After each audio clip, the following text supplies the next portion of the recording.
Okay, welcome. I'd like to call this Finance Committee meeting to order. The first item is assignment for request for council action. We have several for finance, 21081, debt refinancing and new debt issuance. 2182, application for federal grant funds, state road reconstruction. 2183, donation of 25 Dell computers to Medina City Schools.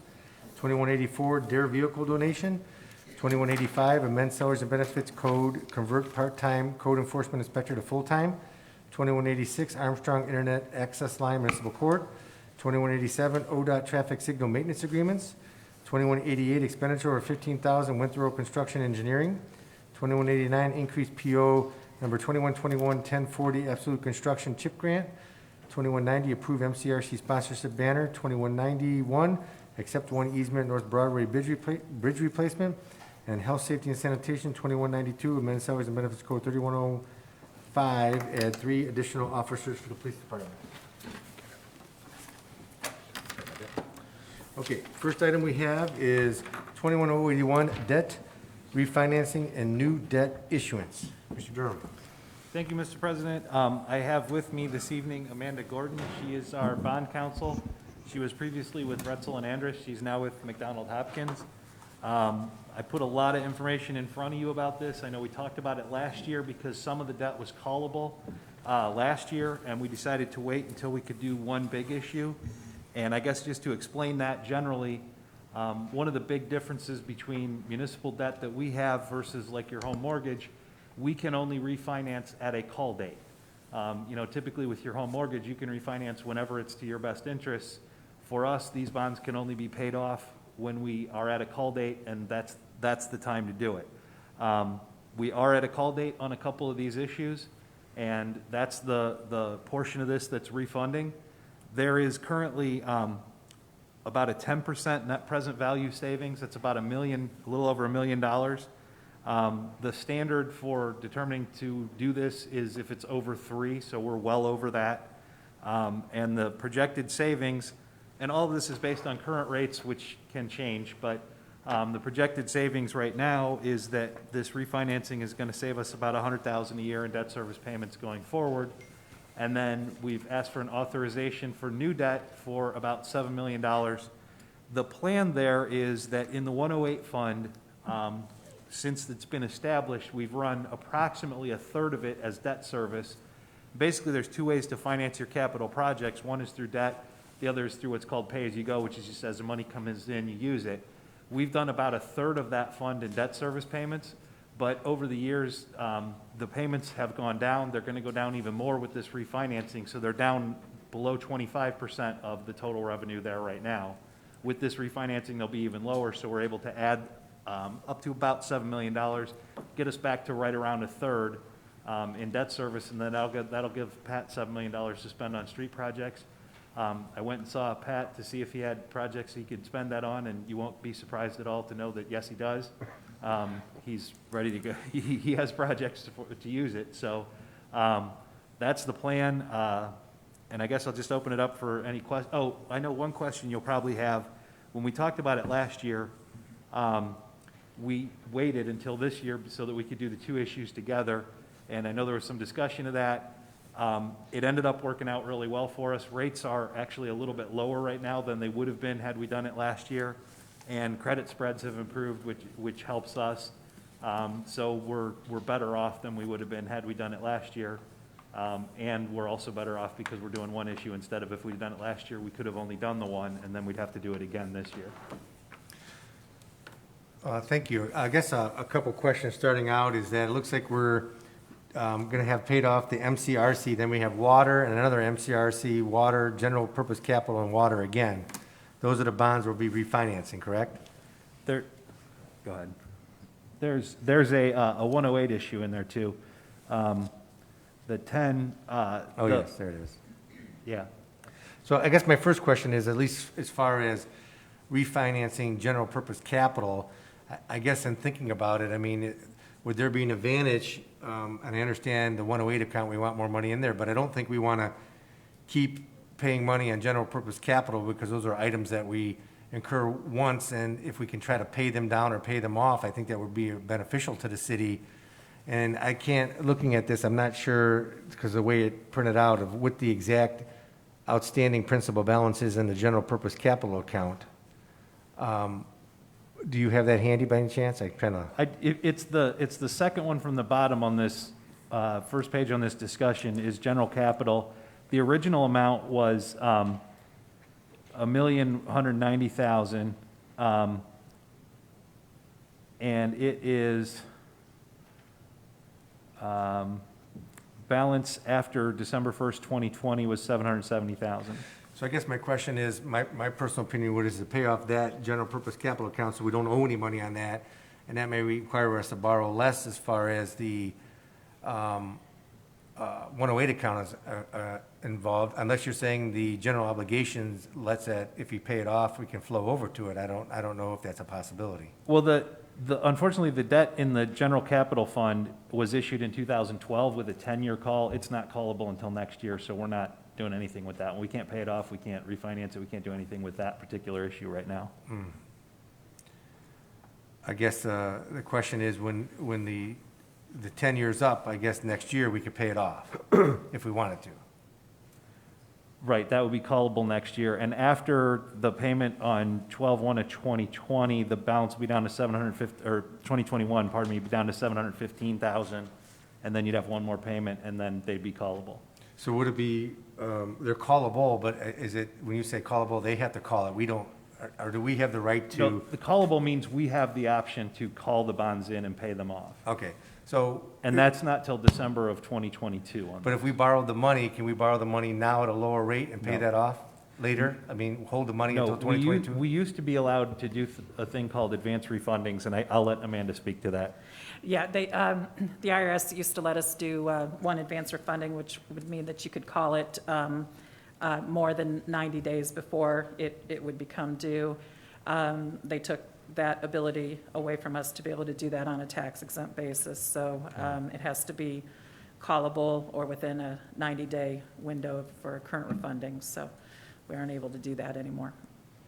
So if we did that, if we were to do that now, borrow the money now, it would be an advance refunding, and it would make it a taxable issue. We couldn't be tax exempt. And all these different bonds that we're doing that we're going to refinance, what is the estimated rate we're going to go to, and what are we coming from? I think you took a guesstimate of it's going to be about $1 million total savings, $100,000 a year. What are we looking at as far as the rates are concerned? Well, she's looking through, you need to understand, we don't pay, this is something that's different about bonds than like your mortgage. Your home mortgage, you pay the same rate for the whole term of the mortgage. When we sell bonds, we sell 1-year bonds, 2-year bonds, 3-year bonds. So like the 20-year rate now is a little over 2, but the 1-year bonds are significantly less than that, and it's a spread across there. So the maximum rate's going to be a little over 2, and that's only on the new issue. Part of the savings that we get by doing this refinancing, and that drives to this point, is the bonds that we issued in 2010 that were 2022 bonds were 12-year bonds when we issued them. But when we refinance them, they'll be 1 or 2-year bonds. So we're saving a lot by the fact that we're shortening up those maturities.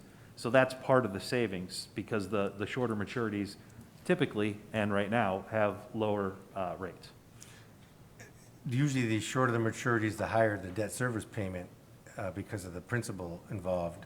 Well, and they set it up so that it works kind of like your home mortgage, in that when we first start paying on them, the first year we're paying almost all interest and very little principal, but then as the principal gets paid down, the interest reduces, and then we pay more principal each time.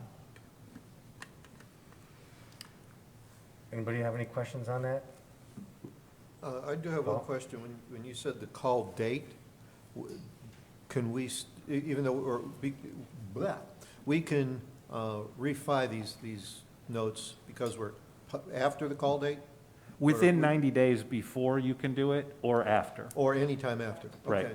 All right. And then if we borrow the $7 million extra, it will go into the 108 and the 108 fund only, no other place? That's correct. Okay. All right. And no other use? It could be used only for streets and everything else that's the 108's qualified for? Right. Okay. All right. Thank you. And I don't know off the top of my head, what is the current outstanding principal balance in the 108 account? Do we have, I know we borrowed many years ago over 10 million, but I don't know, what is the outstanding balance that we have in there? I think it's over 2.5 or something like that, 2.8, does that sound right? The debt amount, No, the balance in the account that we haven't spent. I didn't bring that. We bring in about 2.5 million or more a year, and I think Right. we're carrying more than a year's worth of cash in there, yeah. Yeah, so it's about 2.8 in there we have. Well, my only question is, I know we have these projects that we want to spend it on. The question is, if we're going to borrow 7 million, are we going to be able to take advantage of that and use that money? I mean, because again, there's internal projects and there's external projects that we have to bid. And when we bid the external projects, it's going to cost the city more money, of course, because those are bid projects and not internally completed. And most of the projects, some of the road projects, of course, are mostly externally bid. And if we borrow $7 million, I guess my question is, how long would it take us before we're able to spend that $7 million?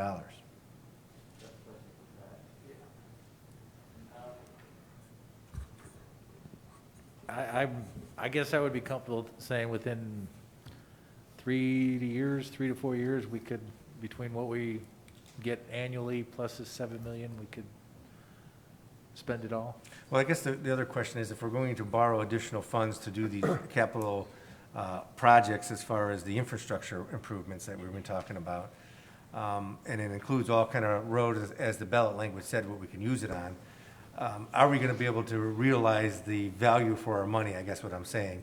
Bringing in $2.5 million and having 7 million on top of it, are those improvements on a cycle, is it going to be worth it, I guess is my question. That'd be a good question, because you're right, to spend that extra 7 million in that short a period, we can't design all those projects in-house.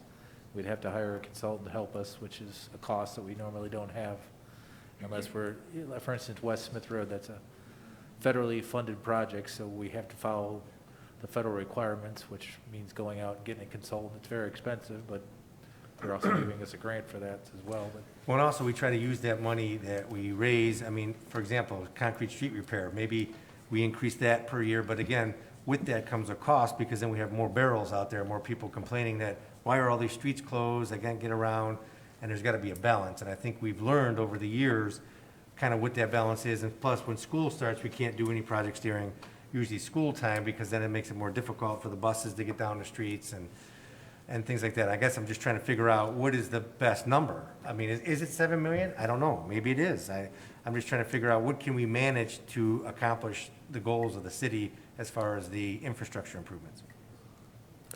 Mayor? Mr. Coyne, if I could, so with the school construction, we try to avoid the areas immediately adjacent to the schools, but not the total construction. I mean, residential streets, we generally are going to have some construction, and the buses use some of those, just a clarification.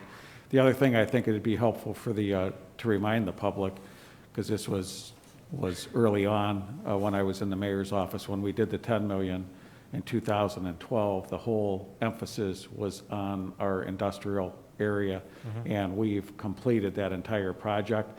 And if you take a look at the number of jobs created, the expansions of many of those businesses there, the vacancies in many of those businesses there, I think the direct impact of the city investing those dollars we're seeing now in increased income tax revenues. So, No, great, and I do get that if we borrow the amount of money we're talking about borrowing at 2% or around 2%, I mean, that's great, first of all. I mean, that's a great deal for the city to have an interest rate that low. But I guess my only concern is, since the industrial projects are completed, we're going to be looking internally to the internal projects around the inner core of the city, I would imagine, and going outwards. Can we do it, I guess is the question, because it's all going to be residential related. And that's a little different than replacing the whole road, because now you got pockets that you're going to be doing.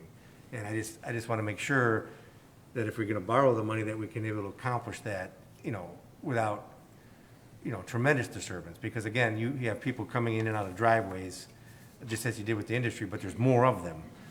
And, you're going to be right in front of their driveway and stuff. So I guess that's kind of a concern that I have, is to make sure that we have a plan in place if we're going to borrow the money to accomplish the goals, to give the residents, there'll be some disruption, but not total disruption that it's not worth it, kind of thing.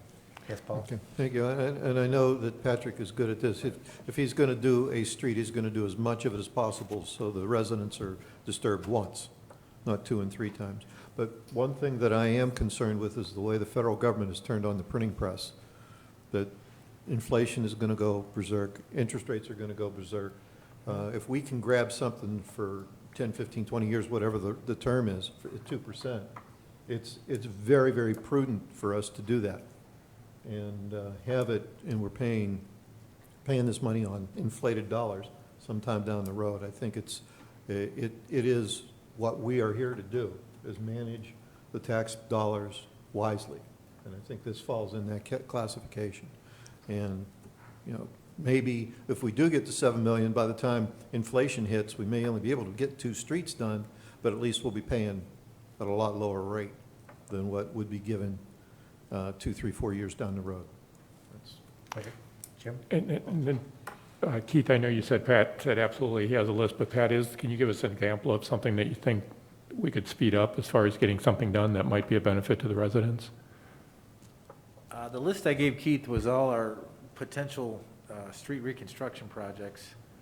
And I don't have it in front of me, but I'd be happy to share it with all the council, but it's, you know, Jefferson Street, for instance, State Road, ironically, it's our next item here. Yeah, I wondered about Beach State Road. Road. I saw that, and that's definitely one that needs Yeah. attention. Yeah, and those are determined, you know, there's a pavement condition rating all streets get. And you use that to guide you as to whether, well, can we kind of do the spot repair, like a significant piece-by-piece repair? Would that be justifiable? Or is it such a poor condition that you really have to reconstruct it, which we're doing on Smith Road? We do 1 or 2 of those a year. But that's what guides where we go with our program.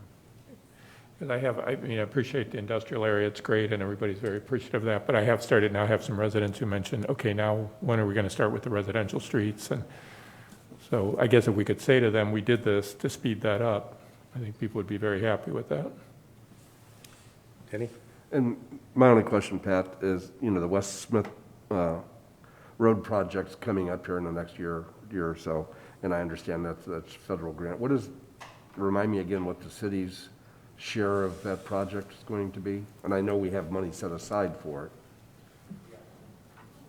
That one, the project itself is a little over $4 million.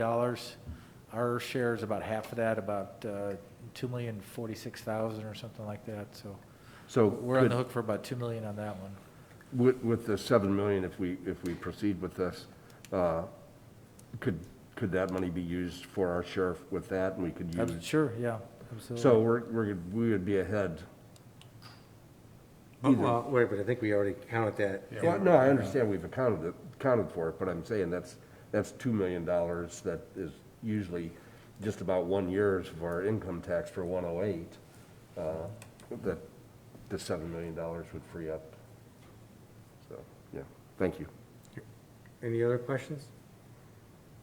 So when we go through this process and make the determination of how much we want to do and what would be the timing of it as far as looking at these callable, coming up with an aggregation of the refinancing of some of the debt and then locking in a rate?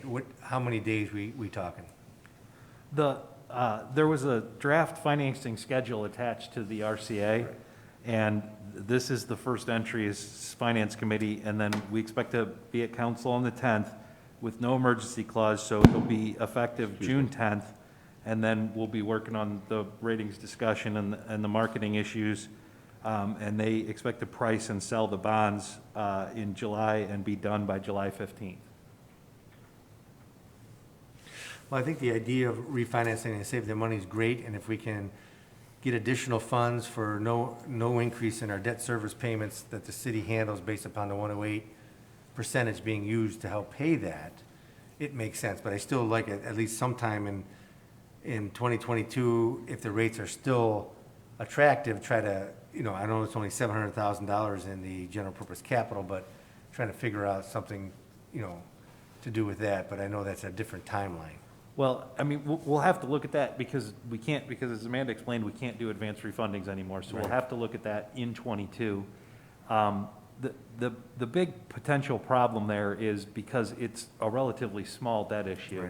Right. It may simply not be worth the cost of doing an issue. It's just, it's just like doing your home mortgage.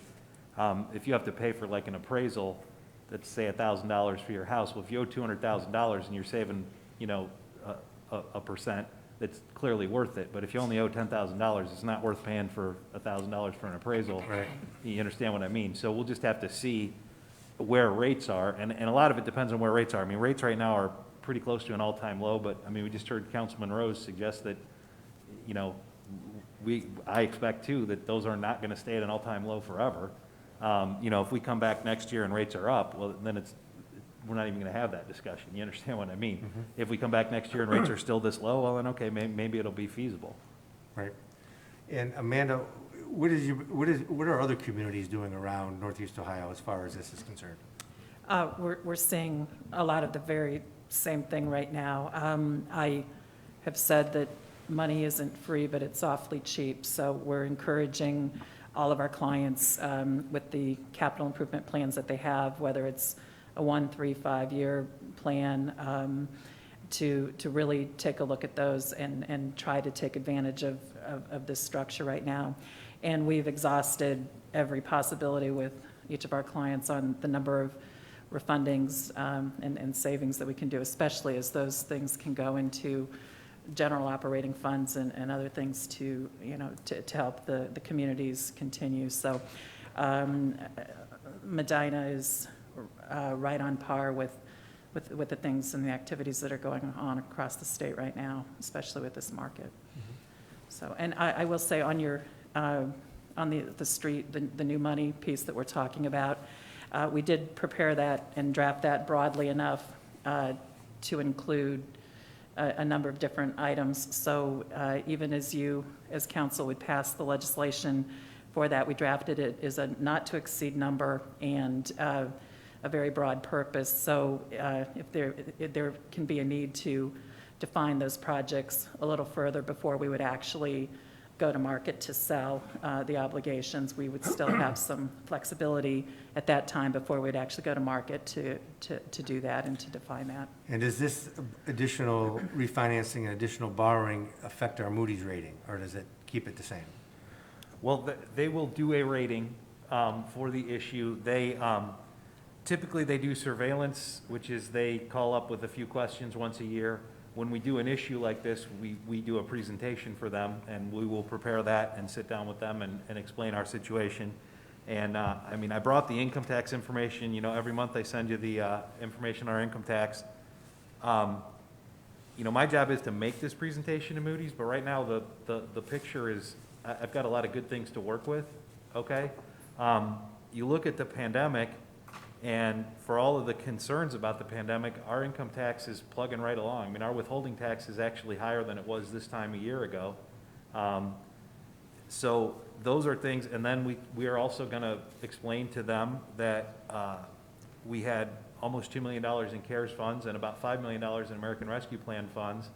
And the bulk of that is going to be available or has been used for things that were not strictly pandemic related, but are also benefits to the city as a whole.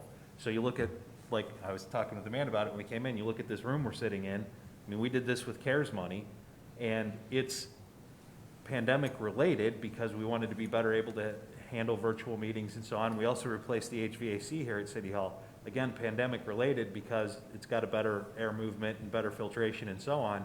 But those are also things that, I mean, that HVAC system was on the list to get replaced in a few years anyway.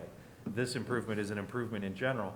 So we got money from the feds for these things, but the city, we got improvements out of it that would be improvements irrespective of whether or not there was a pandemic.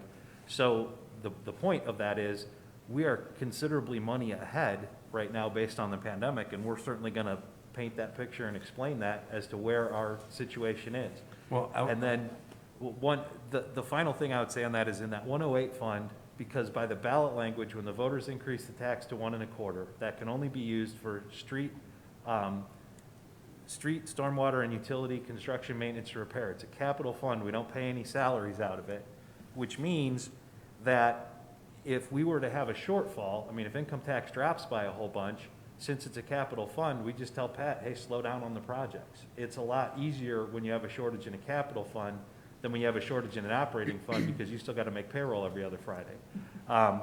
And we're only looking at about a third of that revenue being spent on debt service. So we've got a lot of safety margin there that, I mean, literally income tax could fall by half and we'd still have enough money to pay the debt and do some projects over and above that. So, I mean, we're, you know, obviously we'd have problems in other funds, but you understand what I mean. That fund has a lot of room to absorb that and to make these payments without any concerns over the long haul. And what was our rating currently? Are we AA? Yeah, we are AA1. We were AA3 when I started here. We've got upgraded twice since then. We're AA1. That's the second highest that Moody's gives. The only higher is AAA. And is there anything, if we did something differently, would we be able to get AAA? Because that all depends on the rate, the interest rate too, doesn't it? It does. It affects the rate. I think it's very unlikely that we could get AAA. I mean, we'll ask, you know, but I think it's unlikely. And the reason is Moody's starting point for a credit rating is the wealth of the community and the size of the community. And you look at the AAA credits in the state of Ohio, and they're all a lot bigger, like Columbus, or a lot wealthier, like Westlake. Our argument, I mean, we're at AA1, we're already rated above what most cities of our community wealth are. We get there because we have significant cash balances and because we have a 5-year planning process, and we sell them on those things to make up for that. Asking for a boost beyond there, I mean, you know, we'll keep trying, but I don't know that it's something, I don't think there'd be anybody that's both smaller and less wealthy than us out there. Well, they're just looking at, we're not wasting money, I guess is the point. They like to see that. Right. So, all Another right, well- thing that they look at, and something that we're pretty strong with, I will mention, is they look at your tax base because, you know, the stereotypical example is a city that has like an auto plant, okay? And if Medina had a Ford plant or something that paid 25% of our income tax, that always makes the credit rating agencies gun shy. Because then you have a situation where you have one employer that if they pull up stakes and leave, the city's in really big trouble. And we don't have that. Our largest taxpayer is about 5% of our total tax. So we don't have any one employer that just dominates the economy of the area, which is helpful for us because we're able to show that there's nothing here that could create a catastrophic event. I mean, certainly we want all of our employers to stay and grow, but none of them are so big that the city is overly dependent on them. And then also, we don't have, the other thing they look at there is if you have, maybe you don't have one employer, but you have 5 employers that are all in the same industry, and if that industry takes a hit, now you're in real trouble. We don't have that situation either. So are we just trying to digest this, or do we have to take action on it, or are we taking action on the 10th when we come back? As far as moving it out of finance and stuff, I mean. We would the like to time- move it out of finance and then pass it on council on the 10th, but if you want to talk about it again at finance on the 10th. Well, I just want to give everybody an opportunity unless everybody is comfortable with the numbers and all that. I mean, I asked most of the questions here, but. So, I mean, I don't know if anybody wants to digest it some more, look at it, or, I mean, we talked about this last year. This is the idea we were going with last year. It all makes sense to me still. okay, just want to make sure. I don't want to. Well, you seem nervous about the 7 million, though. Well, I just want to make sure that we're doing the right thing as far as the money. We got to be able to spend it. My concern is we're not going to be able to spend it because of the number of projects that'll have to be done, and they're residential now. We're not building a whole new road that's $3 million. We're doing a bunch of smaller projects that we have to have more of. And I don't know if we have the manpower to do that. That's my question. Okay, Patrick, question, the storm sewers and catch basins and things like that, those are also purchased out of or repaired, replaced, whatever, out of the 108? They can be. The street department does have their own fund for their work when they repair those. But the 108 fund can be used for like a storm sewer improvement project, for instance. Okay, because I know in a couple of areas near some of the detention basins that people live around, there are, improvements could be made to the catch basins to reduce the amount of silt and sediment that gets into the lake that come in off the street, and other things that people just throw out in you know, out of their cars as they're driving by, and they end up in the lake, and little kids pick things up.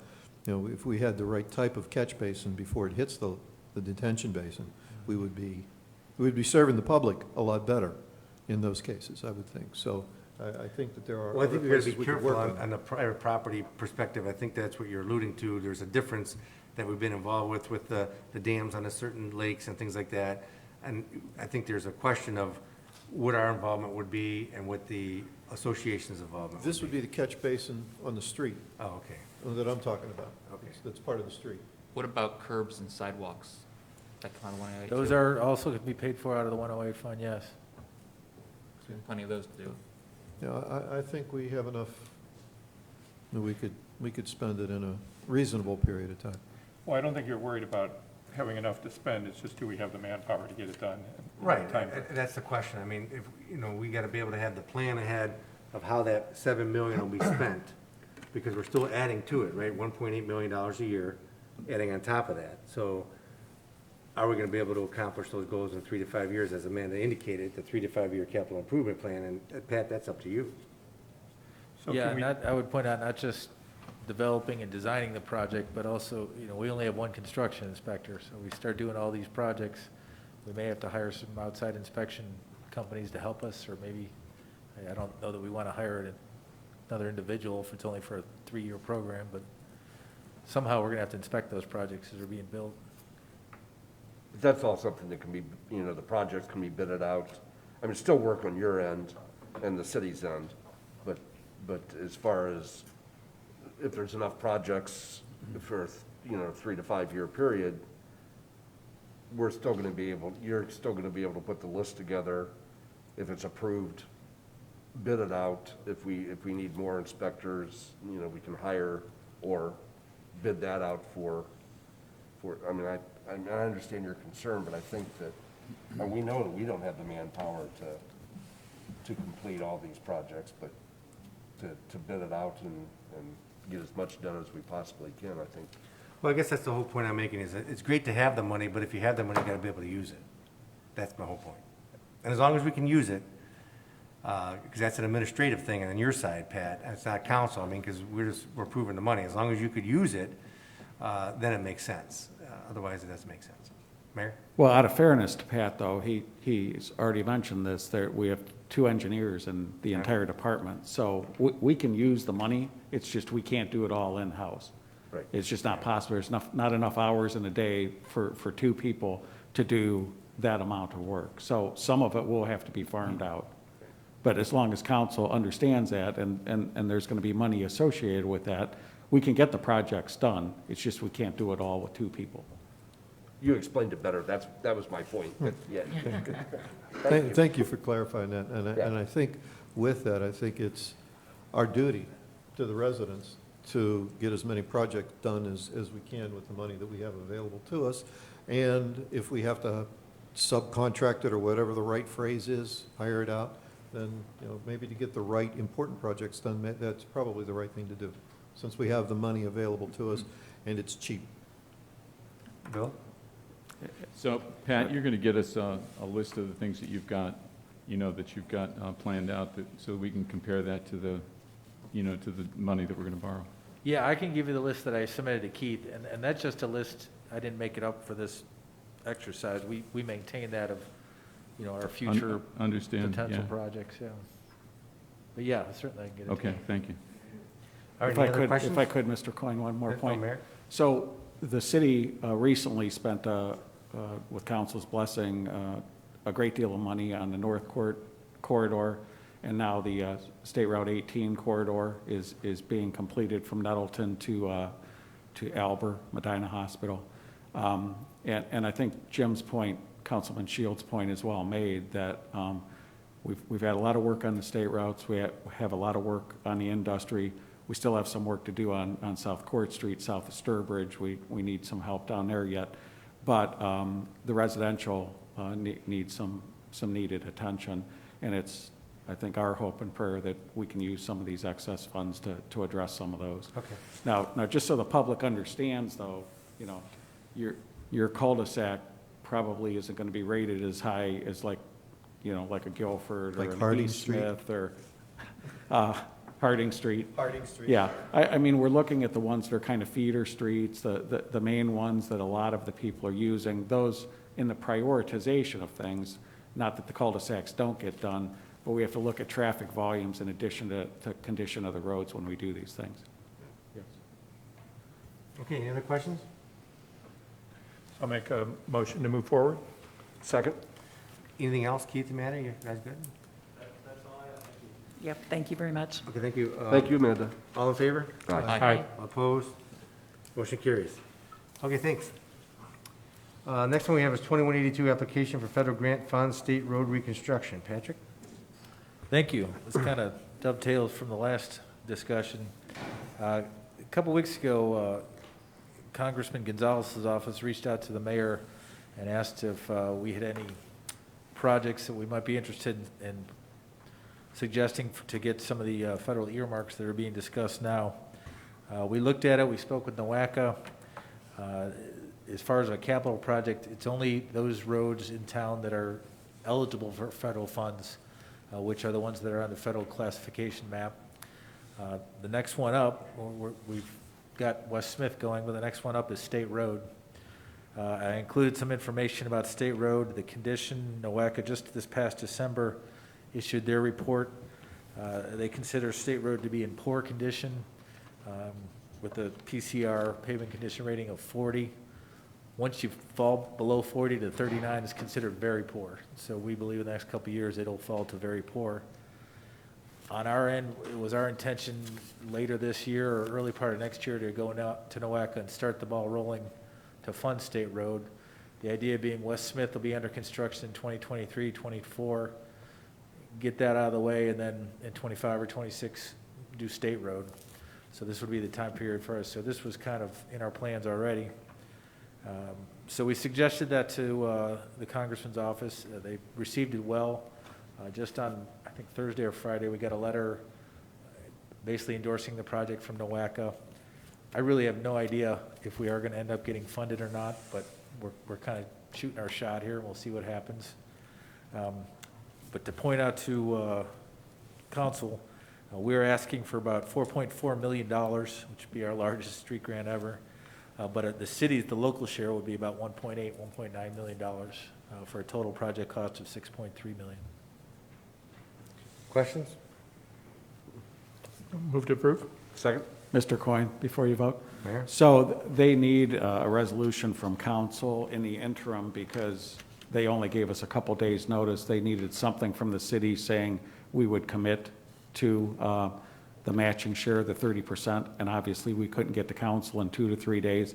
So we passed it with an emergency board of control, subject to council's blessing, and now we're working our way through the council process. But we didn't want a chance of walking away from $4.4 million on a technicality of not being able to get it to council. They didn't give us a lot of time, but out of respect for Congressman Gonzalez's office, they reached out to us saying, because the congressman has been in the district here and met with our local businesses and sees a lot of the positive things we're doing there. So when he got the opportunity for this earmark, we were the one in his whole district that he selected to offer this to. So I think that speaks pretty highly of what the administration and the council collectively are doing here. Yep, no, appreciate it. Thank you. All in favor? Aye. All opposed? Motion carries. 2183, donation of 25 Dell computers to Medina City Schools. I'll take this because Darren's not here. So we've done this previously when the city cycles these out. These are, let me find Darren's note here.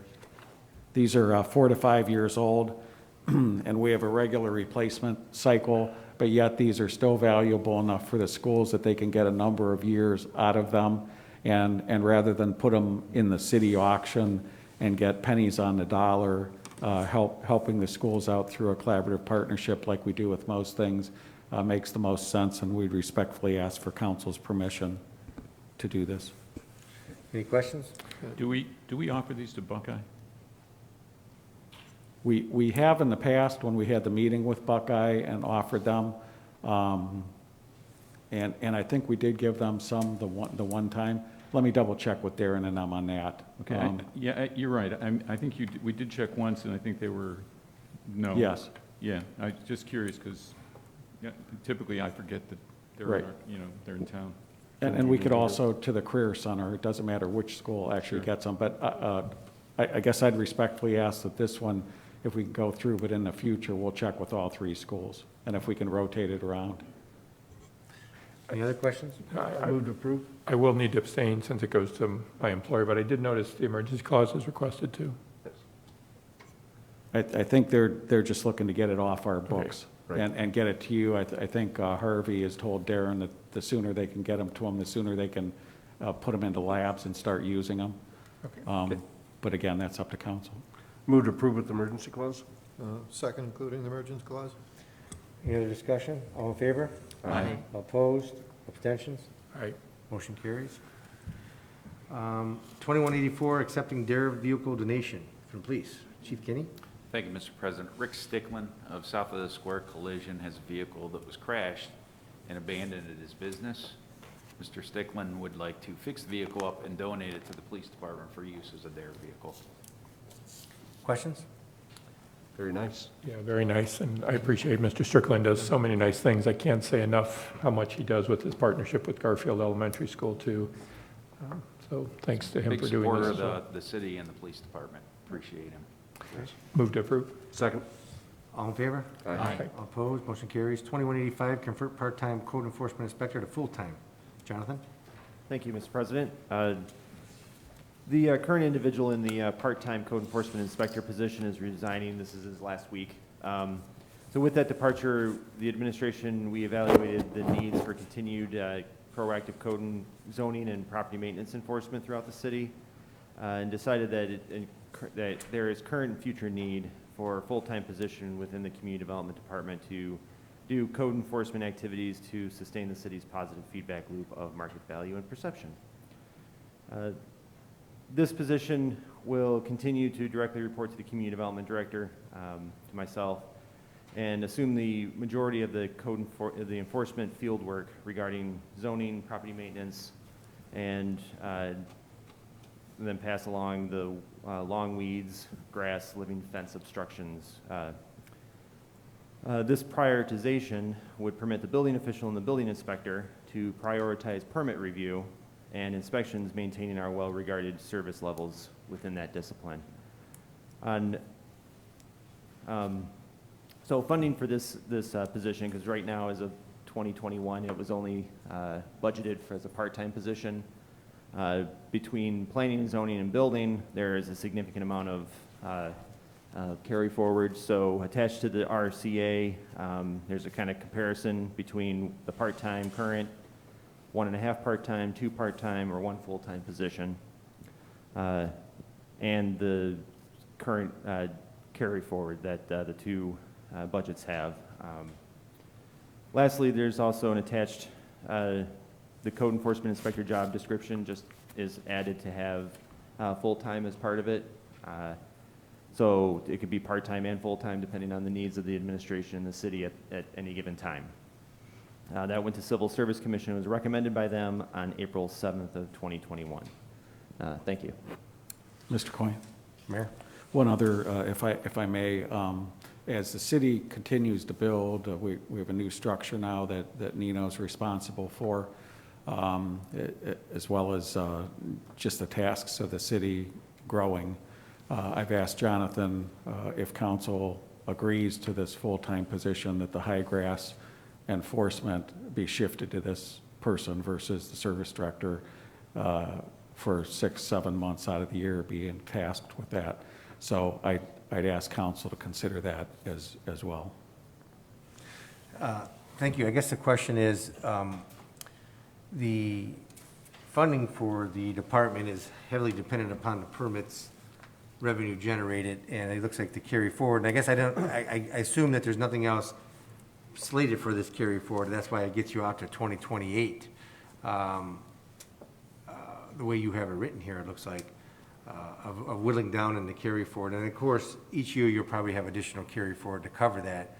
So what I'm hearing is this position will be paid for, by carry forward. I guess the budgets really wouldn't change going forward because of the money being saved for each year is gonna be used to pay for this position.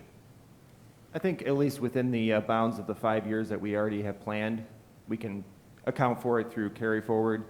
But, this position, it's one person for 13 square miles of effectively built out.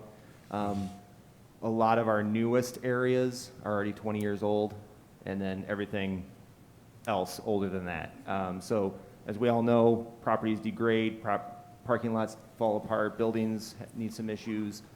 Households go through cycles of ownership on a house. They can go from being able to maintain a house in one part of their life to another part of their life where it's not. So we have to kind of keep on top of that proactively. Part-time just doesn't seem to hit enough of that need. Full-time would allow us to have that 40 hours a week, 80 hours a year. Physical constraints is that we really don't need necessarily 2 part-timers. It would require another vehicle, another place to put another person in the building. So this full-time really hits the benefit of the needs of the community, proactive code enforcement, and keeping going through. So the funding of it is at least through the years that we have planned. Sure. No, I just already. wanted to clarify, like, when we get the budgets, there'll be no changes in straight time. That's all I'm trying to point out. It'll be the same as always. There's not gonna be an increase, just so everybody knows.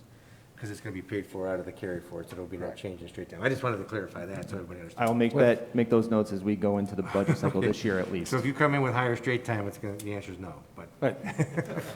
But I think what Jonathan is saying is in the budgeted years, but Right. in the last year out. Right, I understand the last year out, but hopefully at that time, according to what Mr. Gladys has informed us as time goes on, I mean, even with the code enforcement, there's a lot of additional revenues that are generated that hopefully will continue to grow in the building department. I know this is not all building department, but I guess I'm trying to figure out the funding mechanism going forward.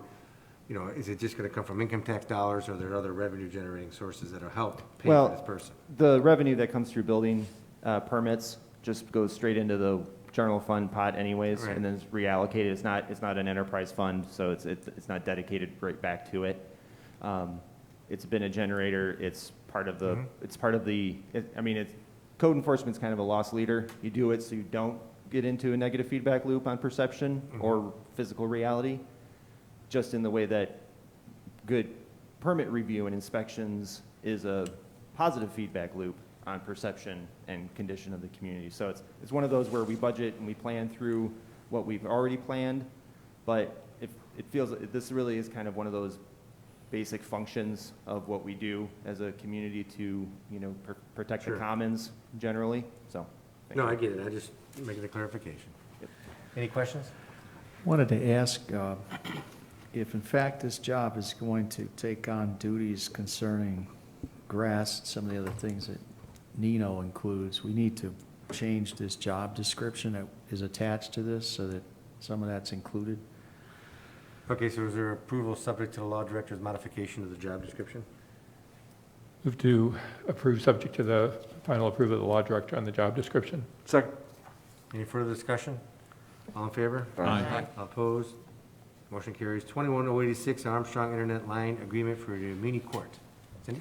Thank you, Mr. President. The Medina Municipal Court would like to get in partnership with Armstrong to increase our internet. The internet that we have now is very adequated and it's slow, so we got into agreement with Harvey and Armstrong, and we're able to go ahead and get hopefully a new access line that will increase speed and open up the broadband a little bit.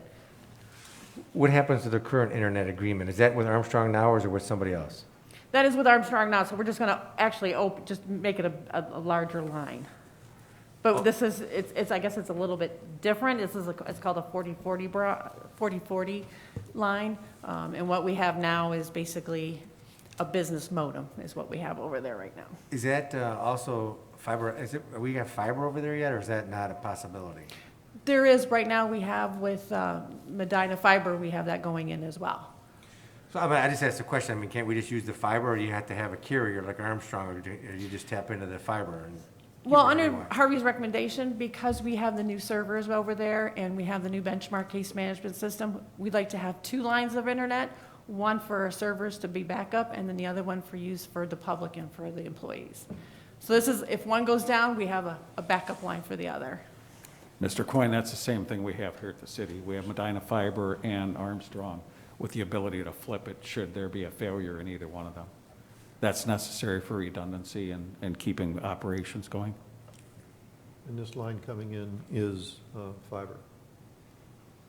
The new line is fiber. Right, and it's only $185 a month, is that correct? Yes, sir. Any questions? Move to approve? Second. All in favor? Aye. All opposed? Motion carries. 2187, ODOT traffic signal maintenance agreements. Patrick? Thank you.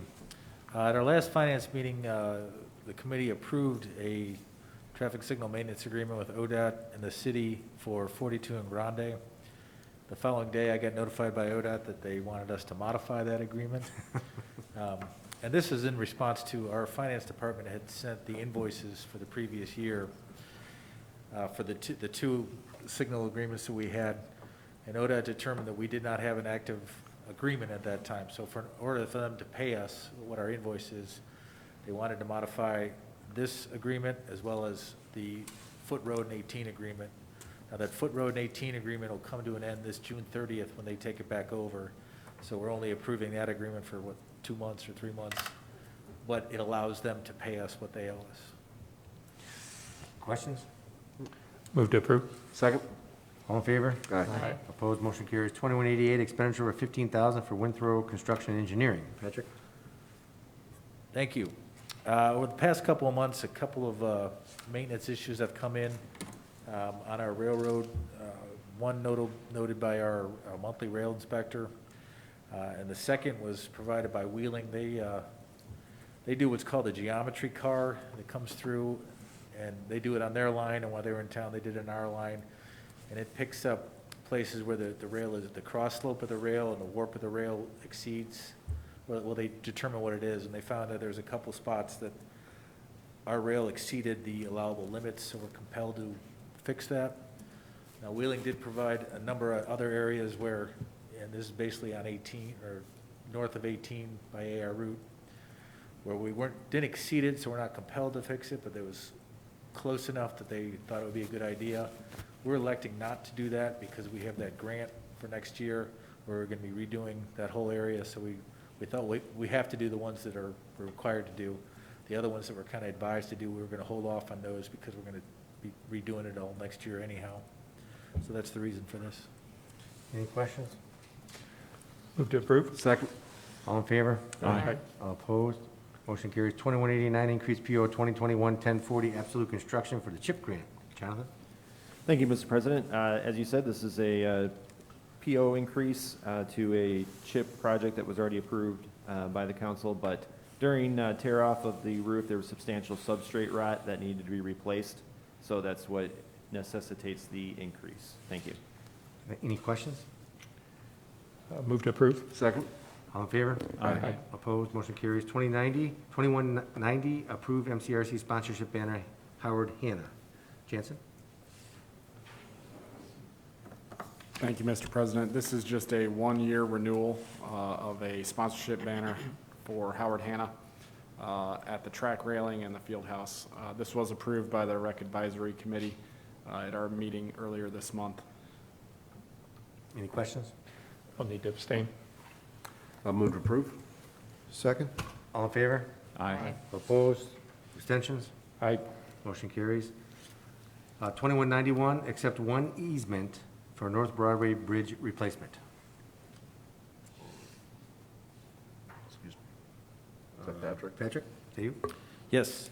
The North Broadway Bridge Replacement Project, we will need 3 easements. This is one of them. This is with St. Matthews. We're still pursuing the other 2. Any questions? Move to approve? Second. All in favor? Aye. All opposed? Motion carries. Anything else to come before finance?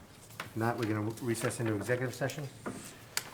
I will make a motion at 6:53 PM to go into executive session to consider the purchase of property for public purposes because premature closure of information would give an unfair competitive bargaining advantage to a person whose personal private interest is adverse to the public interest. Second? Mr. Coyne, to include myself, Patrick, and Mr. Huber. Amend that to include the mayor, city engineer Pat Patton, and law director Craig Huber. Thank you. Clerk, please call the roll. Lamb, Yes. Rose, Yes. Shields, Yes. Coin, Yes. Simpson, Yes. Heffinger, Yes. Hazelton. Yes. Motion passes 7-0. We'll be recessing in executive session to discuss the land acquisition, coming out of executive session, taking no action on the items discussed in executive session, and then reconvening finance and then adjourning finance. We are in recess. Very good. Okay.